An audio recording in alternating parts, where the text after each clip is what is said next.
Ya, salam saudara-saudara, selamat hari Minggu buat Anda sekalian. Pagi ini sebelum bersiap untuk beribadah, saya ingin memberikan catatan secara cepat untuk peristiwa yang sangat memprihatinkan dan bahkan memalukan ya, terjadi di Cianjur.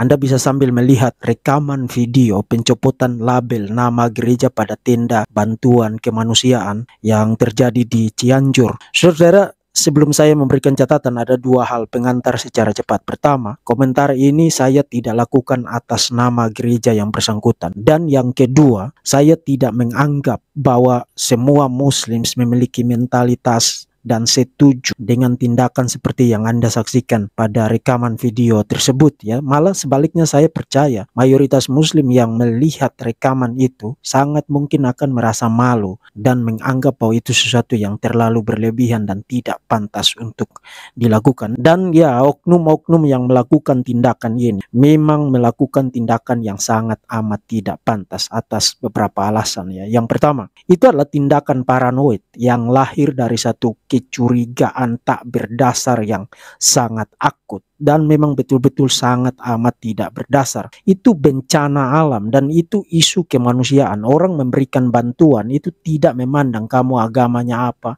sukunya apa, bahasanya apa, golongannya apa, dan seterusnya. Tidak memandang perbedaan-perbedaan itu, dan juga sumbangan itu pasti tidak diberikan untuk tujuan keagamaan, melakukan propaganda keagamaan ya. Kita semua tahu bahwa bencana itu bisa terjadi pada siapa saja. Begitu terjadi, terjadi. Tidak pandang kamu agamanya apa, bahasanya apa, bentuk tubuhnya apa, warna kulitnya apa, sukunya apa, dan seterusnya. Tidak pandang itu. Begitu bencana itu terjadi dan bisa terjadi pada siapa saja, dan kita tahu itu bersama-sama. Dan itulah sebabnya sumbangan itu disebut sebagai sumbangan kemanusiaan, tidak disebut sebagai sumbangan keagamaan. Kedua, mungkin mereka yang mencoba membenarkan tindakan itu berkilah, kenapa harus pakai nama gereja? Kalau pakai nama gereja pasti tujuannya untuk melakukan propaganda keagamaan. No, kamu salah besar. Memang harus pakai nama gereja. Kenapa harus pakai nama gereja? Karena ingat, itu sumbangan atas nama gereja. Yang memberikan sumbangan itu bukan satu orang, bukan dua orang. Itu ada banyak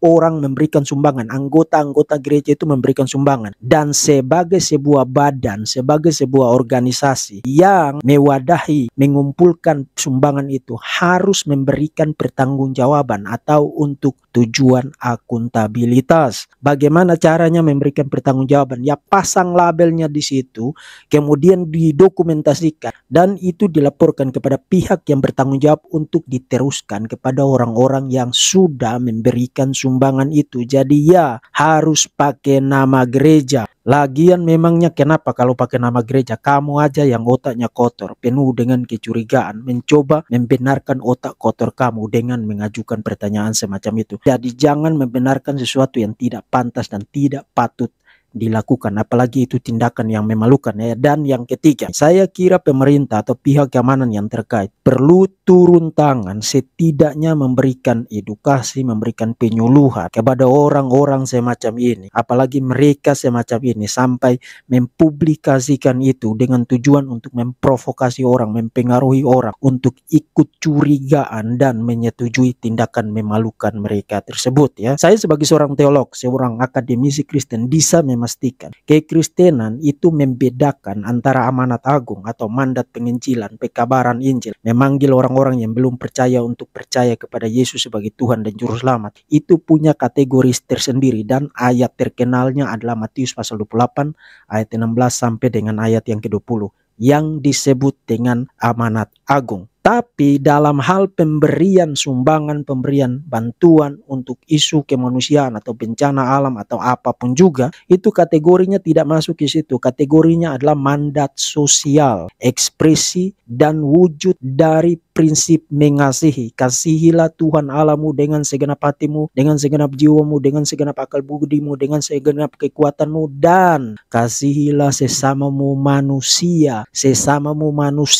seperti menjadi dirimu sendiri. Itu yang disebut dengan mandat sosial atau mandat kemanusiaan, dan itu tidak dilakukan dicampur baurkan dengan mandat penginjilan. Jadi tolong harap itu jelas supaya jangan curigaan nanti otakmu itu terlalu kotor sampai kamu melakukan tindakan-tindakan memalukan semacam itu ya. Oke saudara, komentar saya sampai di situ meskipun singkat, tapi saya harap itu memberikan sedikit edukasi dan pencerahan, membuka wawasan kita untuk tidak berperilaku memalukan karena pikiran dan wawasan kita sangat sempit.